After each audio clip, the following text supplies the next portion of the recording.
नमस्कार दोस्तों, संकल्प टेक्निकल क्लासेज में आपका फिर से स्वागत है। हमारा टॉपिक चल रहा था क्षेत्रमिति 3D के लिए मेंसुरेशन। कल हमने गोला और जो घन है और जो सिलेंडर है उनके बारे में पढ़ा था, उनके फॉर्मूले को डिस्कस किया था। आज हम इनके क्वेश्चन करेंगे, ठीक है। तो चलो देखते हैं अपने क्वेश्चन। देखो, पहला क्वेश्चन है, यदि दो घन हैं उनके विकिरणों का अनुपात 4:3 है तो उनके पृष्ठीय क्षेत्रफलों का अनुपात बताइए। देखो, इस टाइप के क्वेश्चनों में क्या करते हैं, जैसे जो हमें रेडियस दे रखी है या विकीर्ण दे रखा है तो उनका जो एरिया पूछे, उनका उनका जो रेशियो दे रखा है तो उनका डायरेक्ट जो एरिया पूछे तो क्या करना होता है, उनका स्क्वायर कर देना होता है, ठीक है। अगर क्षेत्रफल क्षेत्रफल दे रखा हो और रेडियस पूछे हो और या विकीर्ण पूछा हो तो उनका क्या कर देंगे, अपन अंडर रूट निकाल लेंगे, ठीक है। तो विकिरणों का अनुपात क्या है, विकिरणों का रेशियो कितना दे रखा है अपने को,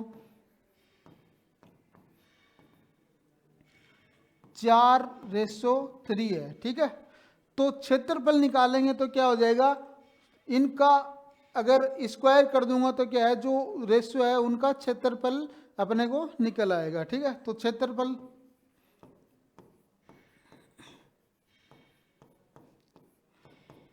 तो 4 का स्क्वायर और 3 का स्क्वायर कर दो, 4 चौक 16 और 3 का स्क्वायर 9। तो क्षेत्रफल का रेशियो क्या है अपना,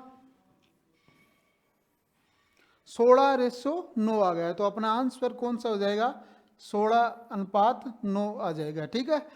तो जो रेडियस दे रखी हो उससे क्षेत्रफल पूछे या विकीर्ण दे रखा उससे क्षेत्रफल निकालना हो तो स्क्वायर कर दो। अगर ये वाला रेशियो दे देता क्षेत्रफल का तो उनसे जो रेडियस पूछता या विकीर्ण पूछता तो क्या है, अपन अंडर रूट निकाल देते, ठीक है। चलो नेक्स्ट क्वेश्चन देखो, 8 सेमी व्यास वाले किसी ठोस गोले को पिघलाकर 1 सेमी त्रिज्या वाली कितनी ठोस गोलियां बना सकते हैं। तो क्या है, 8 सेमी जो डायमीटर दे रखा है अपने को, डायमीटर क्या है, 8 सेमी है। तो रेडियस कितनी आ जाएगी, त्रिज्या,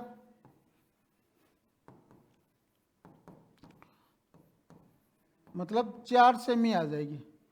ये क्या है, जो गोला है ठोस गोला उसकी रेडियस आई है। अब ये बोल रहा है कि 1 सेमी त्रिज्या वाली कितनी गोलियां बनाई जा सकती है। देखो, आयतन है, जो वॉल्यूम है वो क्या है, कांस्टेंट रहेगा। मतलब एक चीज को बना करके दूसरी चीज, छोटी छोटी चीजें बना रहे हैं तो क्या जो वॉल्यूम है वो तो क्या है, कांस्टेंट है यहाँ पे, ठीक है। तो वॉल्यूम, जो आयतन है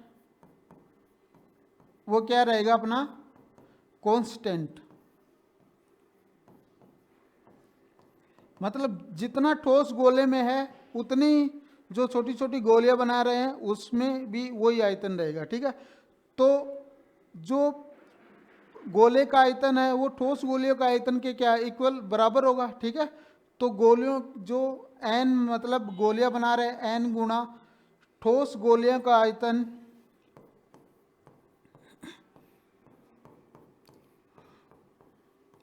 गोलियों का आयतन, आयतन बराबर होगा जो ठोस गोला था ना उसके आयतन के, गोले का आयतन। मतलब एन क्या है, एन जो अपन गोलियां बना रहे हैं मतलब उनकी संख्या है, ठीक है। एन क्या है, गोलियों की संख्या,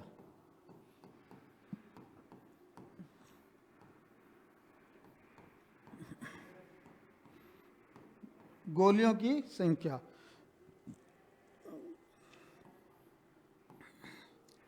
अब n इंटू जो गोलियां हैं उनका आयतन क्या होता है, देखो ठोस है, गोला है, छोटी गोलियां हैं, तो उनका आयतन क्या होगा, 4/3 पाई स्मॉल आर, मान लो आर की क्यूब, बराबर जो गोले का आयतन है 4/3 पाई आर की क्यूब।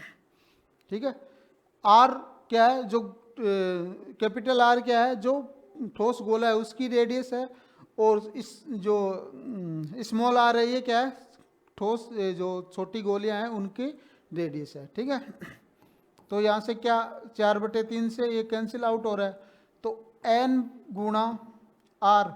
अब देखो जो छोटी गोलियां हैं उनकी रेडियस कितनी है, 1 सेंटीमीटर है, तो 1 की क्यूब बराबर बड़े गोले की त्रिज्या कितनी है, 4 है, 4 की क्यूब, तो n बराबर 4 चौक 16 चौक 64, तो 64 गोलियां बना सकते हैं अपन। ठीक है, तो अपना आंसर क्या है, अपना 64,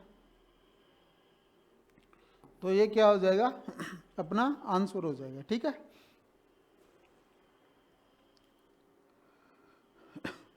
देखो इस प्रकार की क्वेश्चन में करना क्या है, जो आयतन है वो तो क्या है, स्थिरांक रहेगा, मतलब कांस्टेंट रहेगा। अब बड़ी जो गोला है उससे छोटी छोटी गोलियां बना रहे हैं, छोटी छोटी गोलियां बना रहे हैं, तो उनकी संख्या पूछी है, तो जो पहले का आयतन होगा गोले का वो बाद के आयतन के बराबर होगा। ठीक है, तो n क्या है, n गोलियों की संख्या, और जो ठोस गोलियों का आयतन है वो किसके इक्वल होगा, वो ठोस गोले के आयतन के बराबर होगा। अब n गुणा 4/3 पाई आर की क्यूब, और 4/3 पाई कैपिटल आर की क्यूब। कैपिटल आर क्या है, यहाँ पर ठोस गोला है उसकी रेडियस है, और जो गोलियों की रेडियस है वो आर है। कितनी थी, डायमीटर 8 था, तो क्या है रेडियस कितनी हो गई, 4 हो गई, और n गुणा 1 की क्यूब, 4/3 पाई से 4/3 पाई कैंसिल आउट हो गए, तो n बराबर क्या है, अपना 64 आ गया है। ठीक है,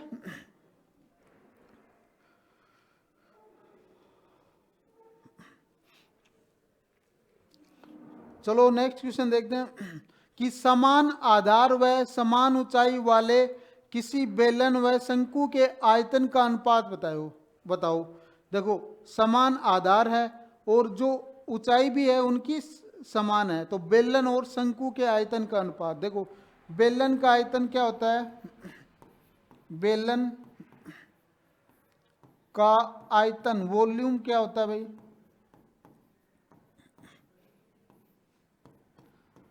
पाई r square h, pi r square h होता है। ठीक है, अब शंकु का आयतन क्या होता है,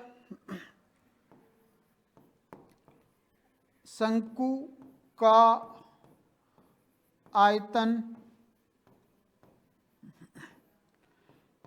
ये होता है 1/3 पाई आर स्क्वायर एच।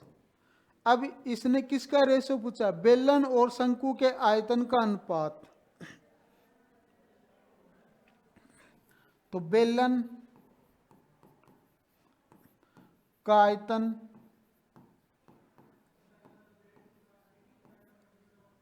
और शंकु का आयतन है उसका रेशो पूछा है।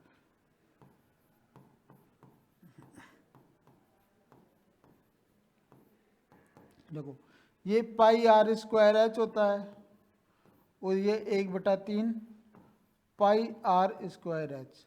अब क्या है कि जो बेलन की हाइट और रेडियस है वो भी सेम है, किसके सेम है, शंकु के।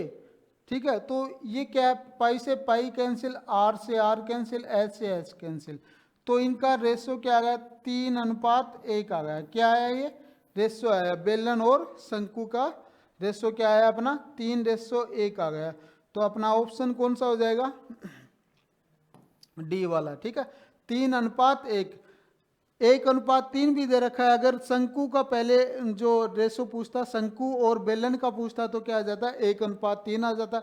लेकिन जो क्वेश्चन में पूछा क्या है कि बेलन और शंकु का आयतन पूछा है, तो ये क्या आ जाएगा, अपना आंसर क्या है, 3:1 आ जाएगा। ठीक है, तो ऑप्शन कभी कभी सिमिलर दे देता है, वो अपने को भरम में डालने के लिए, ठीक है। तो जो क्वेश्चन होता है अपना वो अपने को अच्छे से पढ़ना होता है, ठीक है।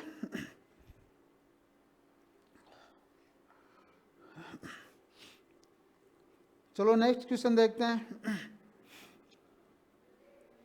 कि यदि किसी शंकु की आधार की त्रिज्या व ऊंचाई को यदि 2 गुना कर दिया जाता तो इसके आयतन पे क्या प्रभाव पड़ेगा। देखो पहले शंकु का आयतन क्या होता है, शंकु का आयतन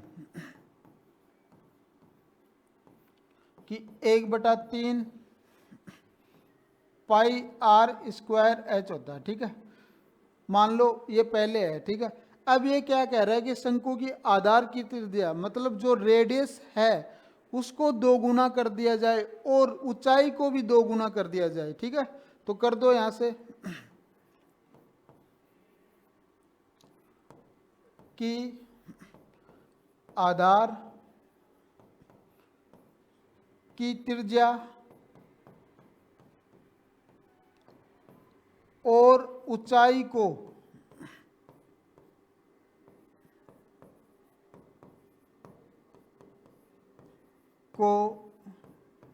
2 गुना कर दिया जाए तब शंकु का आयतन कितना हो जाएगा भाई।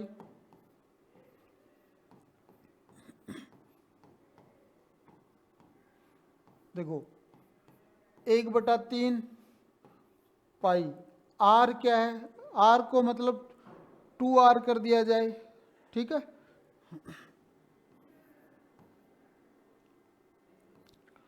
और h को भी 2 कर दिया जाए, ठीक है। तो ये स्क्वायर होगा, ठीक है। तो यह कितना हो जाएगा 1/3 पाई 2r की स्क्वायर कितनी होती है 4r और ये 2, तो कितना हो जाएगा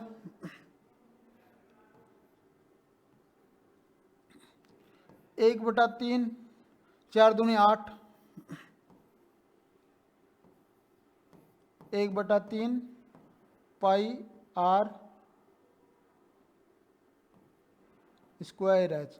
मतलब अब है ना जो कितना हो गया पहले वाले आयतन है उसका 8 गुना हो गया है, ठीक है। ये क्या होता है शंकु का आयतन होता है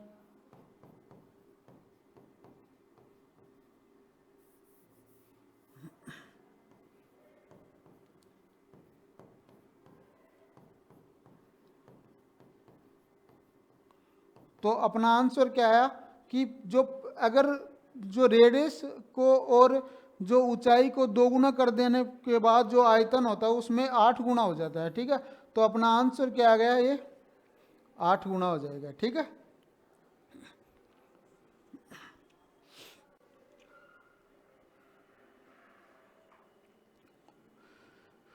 देखो इस क्वेश्चन में करना कुछ ही नहीं था कि पहले जो हमें क्या है शंकु का आयतन का फॉर्मूला पता होना चाहिए 1/3 पाई आर स्क्वायर एच।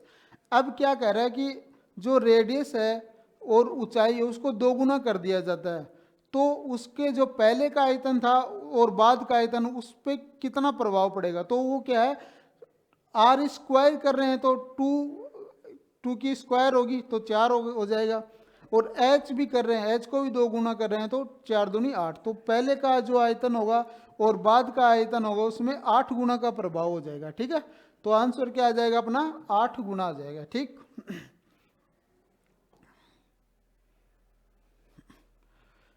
चलो यही वाला क्वेश्चन देखते हैं कि किसी घन का आयतन है वो 512 सेंटीमीटर क्यूब है, इसका कुल पृष्ठीय क्षेत्रफल ज्ञात करो। देखो घन का आयतन होता है वो क्या होता है, घन का आयतन का फॉर्मूला क्या होता है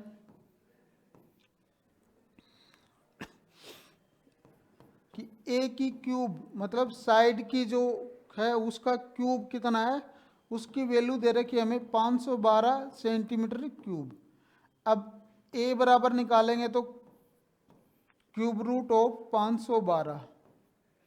अब 512 का क्यूब रूट किसका होता है भाई ए बराबर 8 सेंटीमीटर आ गया। अब क्या है इसका कुल पृष्ठीय क्षेत्रफल, तो घन का कुल पृष्ठीय क्षेत्रफल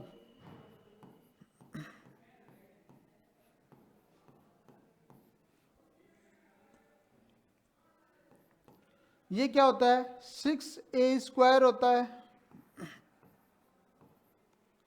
तो a कितना आया था हमारे पास 8 आया था, तो 8 का स्क्वायर कितना हो जाएगा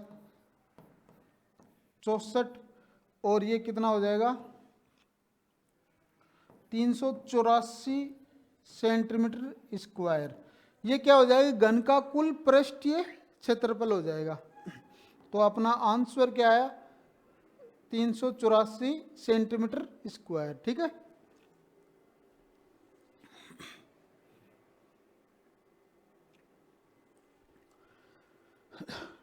देखो घन का आयतन दे रखा है, तो आयतन का फॉर्मूला लगा दो, ए की क्यूब बराबर 512, तो ए बराबर क्या है 8 सेमी आ गया। अब कुल पृष्ठीय क्षेत्रफल कितना होता है घन का 6a² होता है, तो वैल्यू पुटअप करो और उसका जो पृष्ठीय क्षेत्रफल का क्या है कितना आया अपना 384 आ जाएगा। ठीक है,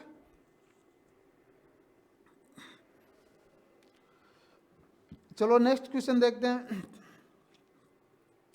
यदि किसी शंक्वाकार तंबू के x के साथ 60 डिग्री का कोण बना है तो उसकी त्रिज्या व तिर्यक ऊंचाई का अनुपात बताइए। देखो ये कोई शंकु है,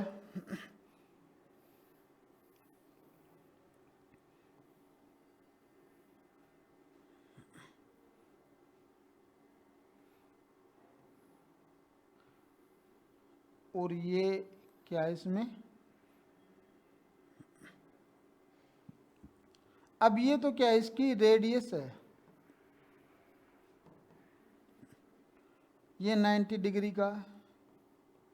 अब ये ऐसे बोल रहा है ये 60 डिग्री है, ठीक है, और ये वाला भी 60 डिग्री, तो ये वाला कितना होगा 30 डिग्री।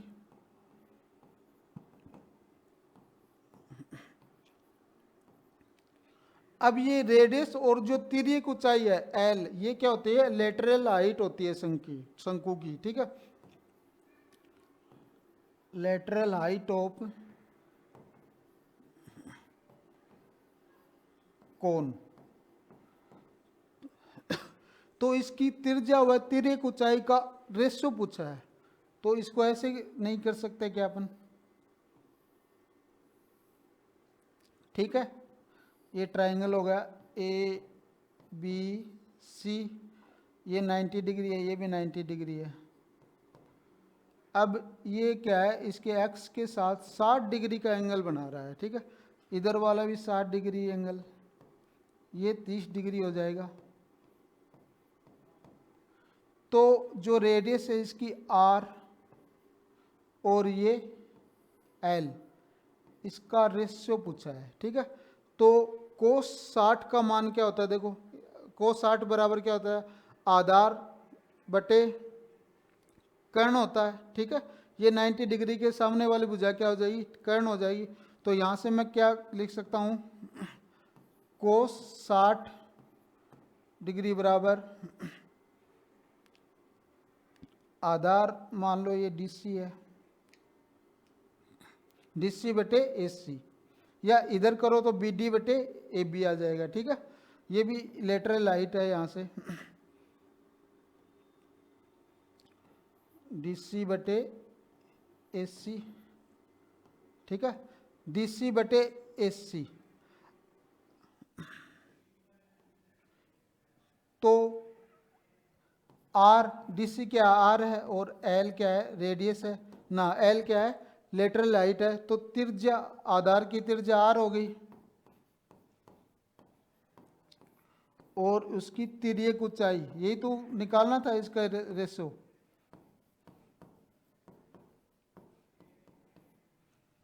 तो कोस 60 का मान क्या होता है 1/2, तो त्रिज्या और और तिर्यक ऊंचाई का रेशियो क्या आ गया अपने पास, तिर्यक ऊंचाई का रेशियो क्या आ गया, 1:2 आ गया। ठीक है, तो आंसर क्या है अपना, 1:2 आ गया है। ठीक है, तो इस प्रकार का क्वेश्चन को में क्या पूछा था, इसकी त्रिज्या और तिर्यक ऊंचाई का अनुपात बताए। ठीक है, ये क्या है, जो शंकु है, कोण है, उसमें आधार के साथ क्या है 60 डिग्री का कोण बना रहा है, तो इसको ऐसे भी लिख सकते हैं, मतलब ऐसा एक ट्राइंगल बन रहा है। ठीक है, तो 60-60 हो गए, ये 30-30 हो गए। यहाँ से क्या है, आधार और जो कर्ण है उसका क्या बन रहा है, कोस 60 बन रहा है। कोस 60 का मान क्या होता है, 1/2 होता है। तो त्रिज्या और तिर्यक ऊंचाई का रेशो क्या आ गया अपने पास, 1:2 आ गया है। ठीक है,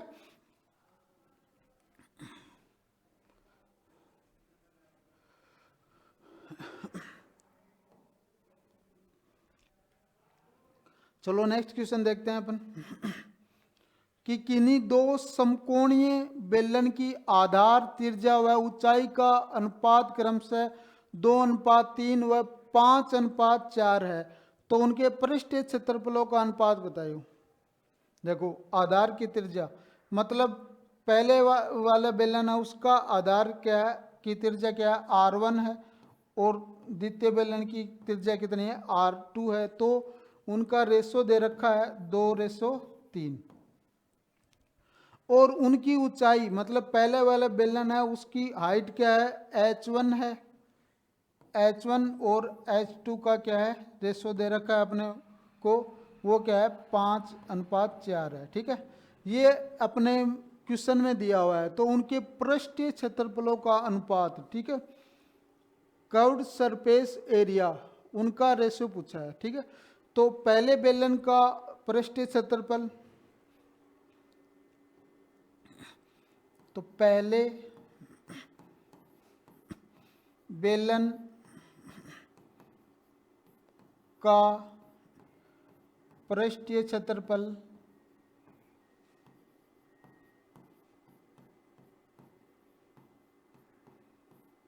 बटे दूसरे बेलन का पृष्ठीय क्षेत्रफल। ठीक है, पहले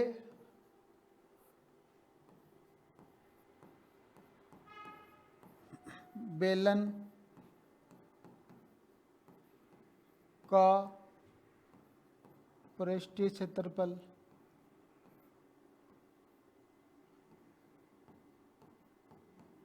बटे द्वितीय बेलन का पृष्ठीय क्षेत्रफल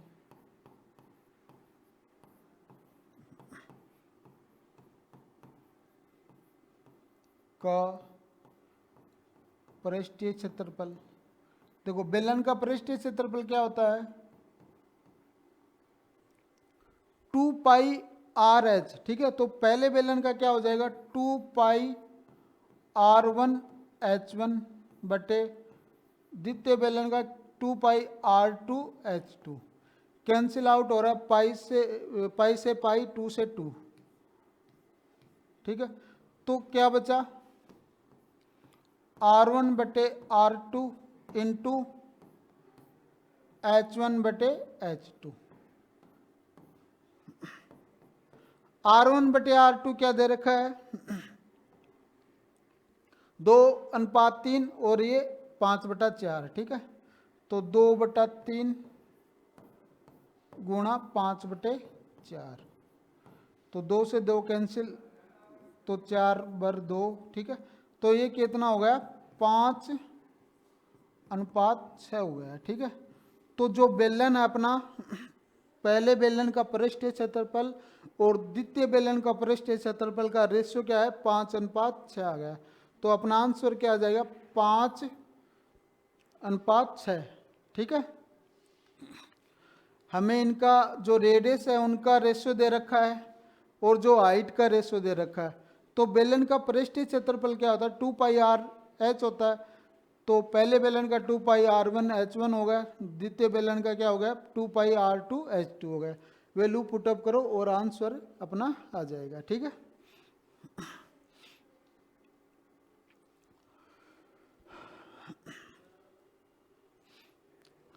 चलो नेक्स्ट क्वेश्चन देखते हैं कि किसी बेलन का व्यास 7 सेंटीमीटर है तथा ऊंचाई 16 सेंटीमीटर है। ठीक है, ऊंचाई 16 सेंटीमीटर है, तो बेलन का पृष्ठीय क्षेत्रफल ज्ञात करो। देखो बेलन का डायमीटर कितना दे रखा है, बेलन का व्यास, बेलन का व्यास क्या है 7 सेंटीमीटर है, तो d बराबर क्या है, डायमीटर 7 सेंटीमीटर है, तो रेडियस कितनी हो जाएगी, बेलन की त्रिज्या, बेलन की त्रिज्या r बराबर 7/2 सेंटीमीटर या 3.5। ठीक है, तो क्या पूछा है, हाइट क्या है 16 सेंटीमीटर है, तो बेलन का पृष्ठीय क्षेत्रफल, पृष्ठीय क्षेत्रफल का फॉर्मूला क्या होता है, बेलन का पृष्ठीय क्षेत्रफल क्या होता है 2πRh, 2πRh 2 गुणा पाई की वैल्यू 22/7, आर की वैल्यू 7/2 और h क्या है 16 है, 7 से 7 कैंसिल आउट, 2 से 2 कैंसिल आउट। ठीक है, 16, 22 को 16 से गुणा करें तो 16 दूनी 32,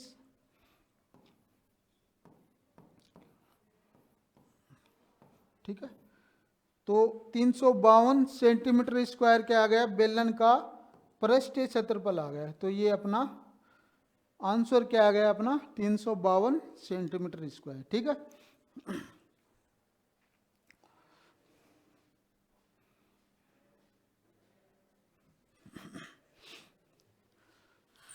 बेलन का व्यास दे रखा था d बराबर 7 सेंटीमीटर, बेलन की त्रिज्या 7/2, हाइट दे रखी है 16, तो बेलन का पृष्ठीय क्षेत्रफल क्या होता है 2πRh, वैल्यू पुटअप करो, वैल्यू पुटअप करते ही क्या है आंसर अपना 352 सेंटीमीटर स्क्वायर आ जाए। ठीक है, चलो नेक्स्ट क्वेश्चन देखते हैं। किसी शंकु और जो अर्धगोला है वह बेलन की आधार की त्रिज्या, रेडियस और ऊंचाई समान है, तो इनके आयतनों का अनुपात ज्ञात करो। देखो शंकु का आयतन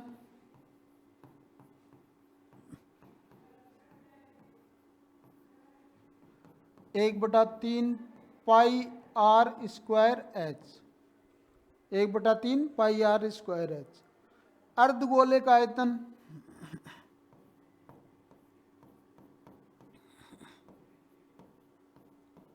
का आयतन क्या होता है 2/3 पाई आर की क्यूब। अर्धगोले का आयतन क्या होता है 2/3 पाई आर की क्यूब। ठीक है, और जो बेलन है उसका आयतन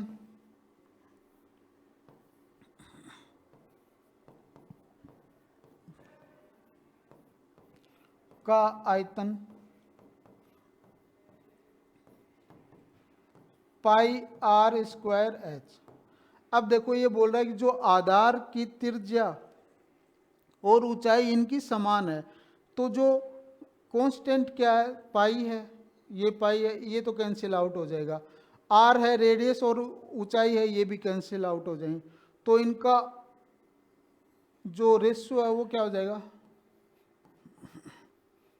शंकु का आयतन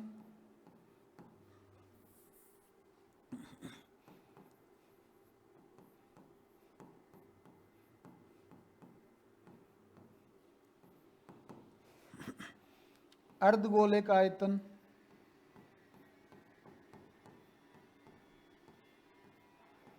का आयतन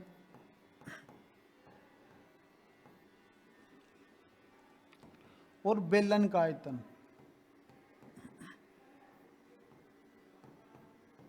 इनका रेशियो क्या हो जाएगा भाई।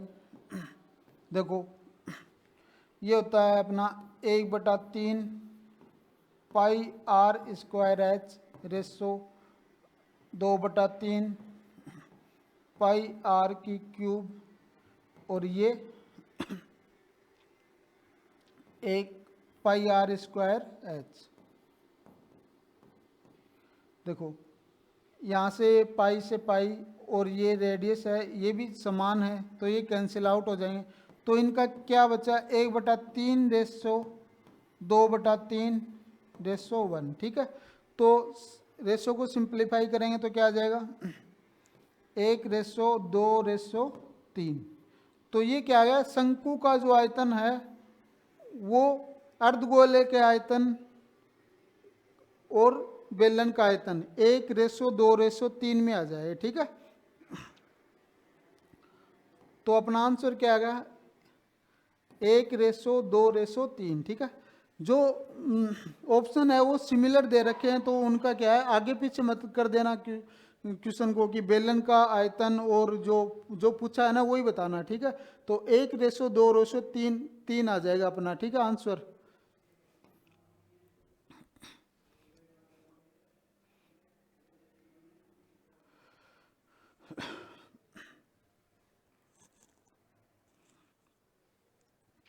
चलो नेक्स्ट क्वेश्चन डिस्कस करते हैं अपन कि एक बेलनाकार बर्तन पूरी तरह पानी से भरा है।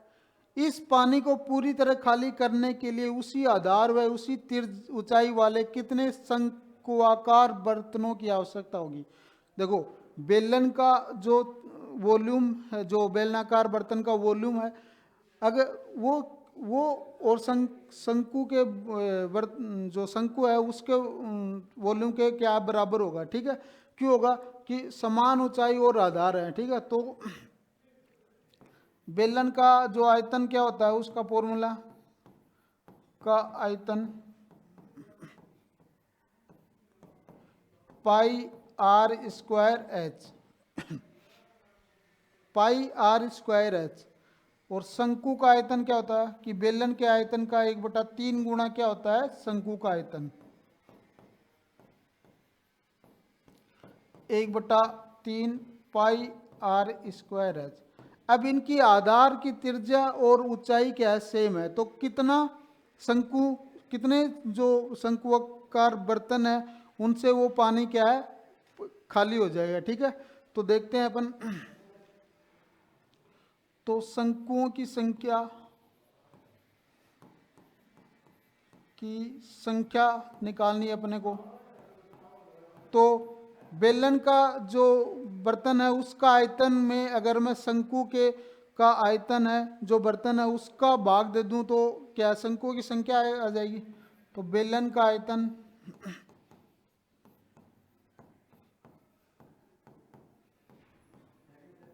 बटे शंक्वाकार बर्तन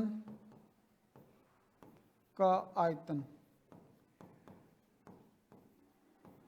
यहां बेलनाकार बर्तन लिख लो। ठीक है, बेलनाकार बर्तन का आयतन। देखो ये क्या होता है, पाई आर स्क्वायर एच होता है और ये 1/3 पाई आर स्क्वायर एच। ये तो कांस्टेंट है, मतलब सेम है, तो कितने हो जाएंगे, शंकुओं की संख्या कितनी आ जाएगी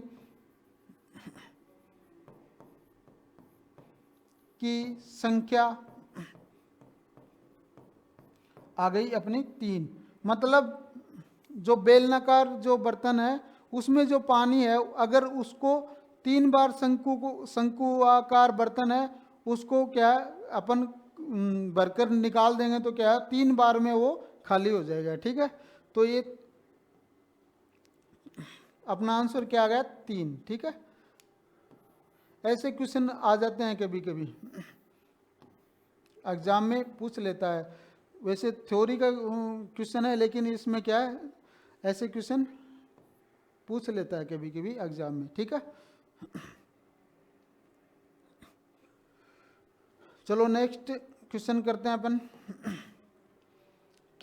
किसी घन का विकीर्ण 6 सेमी है तो इस घन का आयतन ज्ञात करो। देखो घन का विकीर्ण होता है वो क्या होता है, घन का विकीर्ण बराबर होता है √3a और इसका मान क्या दे रखा है अपने को 6 सेमी। तो a बराबर क्या आ जाएगा यहाँ से 6/√3 और इसको सिंप्लीफाई करेंगे तो क्या हो जाएगा √3 से ऊपर नीचे गुणा कर दूंगा तो a बराबर 2√3 सेमी। ये तो क्या है घन की साइड आ गई a। अब आयतन, घन का आयतन का फॉर्मूला क्या होता है, वॉल्यूम ऑफ क्यूब, घन का आयतन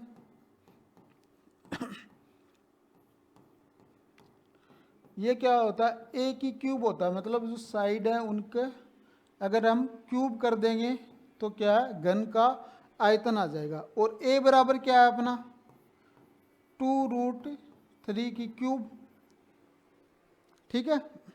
तो ये क्या हो जाएगा 2√3, इसको ऐसे भी लिख सकते हैं 2√3 और 2√3, ठीक है। तो 2 दूनी 4 दूनी 8 तो ये हो गया और ये 3√3 हो गया, ठीक है। तो 24√3 सेंटीमीटर क्यूब, ठीक है। तो अपना आंसर क्या आ गया 24√3 सेंटीमीटर क्यूब आ गया है, ठीक। तो बी वाला ऑप्शन हो जाएगा 24√3। घन का जो आयतन है उसका यह है 24√3, ठीक।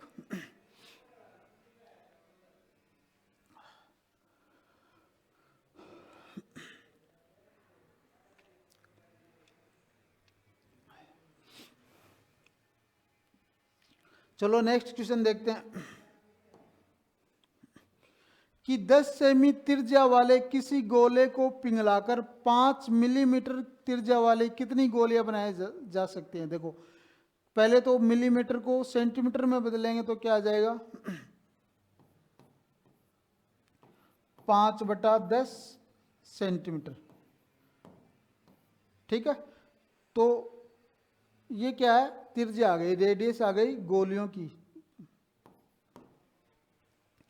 अब वो पहले क्वेश्चन क्या था, वही जो आयतन है वो क्या है कांस्टेंट रहेगा, मतलब जो बड़ा गोला था उसके जो आयतन है वो छोटी गोली का आयतन के बराबर होगा। तो गोले का आयतन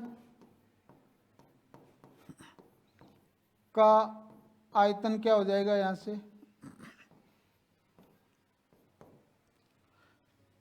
4/3 पाई, अगर रेडियस कैपिटल आर है तो आर की क्यूब। आर बराबर क्या है 10 सेमी त्रिज्या है, उस जो गोले की रेडियस कितनी है आर 10 सेमी है, तो इसका आयतन क्या हो जाएगा 4/3 पाई गुणा 10 की क्यूब और सेंटीमीटर है क्यूब। ये तो क्या होगा गोले का आयतन होगा। अब गोलियों का आयतन रेडियस मिलीमीटर में थी तो क्या है हमने सेंटीमीटर में कन्वर्ट कर लिया। ये क्या है रेडियस है गोलियों की,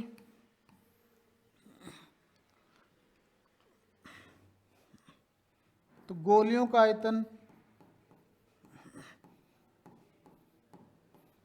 का आयतन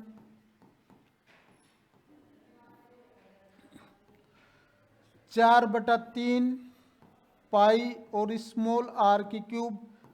तो स्मॉल आर बराबर क्या है अपने पास 5/10 की क्यूब, ठीक है। ये क्या है गोलियों का आयतन आ गया। अब चूंकि जो वॉल्यूम है वो स्थिरांक है मतलब कांस्टेंट है, तो आयतन है वो कांस्टेंट है अपना, मतलब पहले जो गोले का आयतन था बाद में जो गोलियों का आयतन के क्या इक्वल होगा, ठीक है। तो गोलियों की संख्या की संख्या मान लो कैपिटल N है, तो जो गोले का आयतन होगा का आयतन में मैं जो गोलियों का आयतन का डिवाइड कर दूंगा तो अपने गोलियों की संख्या आ जाएगी का आयतन। ठीक है, गोलियों की संख्या कैसे निकलेगी? गोले का आयतन है, उसमें गोलियों का आयतन का डिवाइड कर देंगे तो गोलियों की संख्या आ जाएगी। तो गोलियों की संख्या बराबर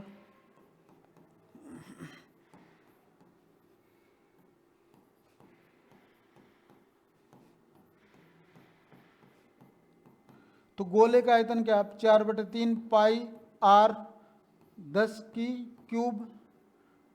ठीक है, और जो छोटी गोलियां हैं उनका आयतन क्या है? 4/3 पाई 5/10 की क्यूब। ये कैंसिल आउट हो जाएगा तो क्या हो जाएगा? 10 गुणा 10 गुणा 10 बटे 5/10 गुणा 5/10 गुणा 5/10। 5 दूनी 10, ये कैंसिल, 5 दूनी 10 और ये 5 दूनी 10। अब 10 ये 1000 ऊपर जाएगा तो क्या हो जाएगा? 8 तो ऊपर होगा और 1000। तो जो गोलियों की संख्या आ गई वो क्या आ गई अपनी? 8000 गोलियां आ गई। ठीक है, तो n का मान कितना आया? 8000 गोलियां। तो आंसर क्या आ जाएगा अपना? 8000 गोलियां। ठीक है, तो 10 सेमी त्रिज्या को पिघलाकर जो गोला का उसको 5 मिलीमीटर की त्रिज्या वाली गोलियां बनाएंगे ना, तो कितनी गोलियां आ जाएंगी? 8000 गोलियां आ जाएंगी। ठीक है,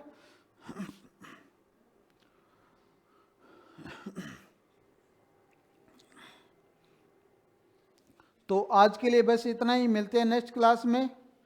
आशा करता हूँ आपको ये क्लास पसंद आई होगी। अगर हमारी क्लास पसंद आई है तो अपने चैनल को लाइक और सब्सक्राइब कर देना।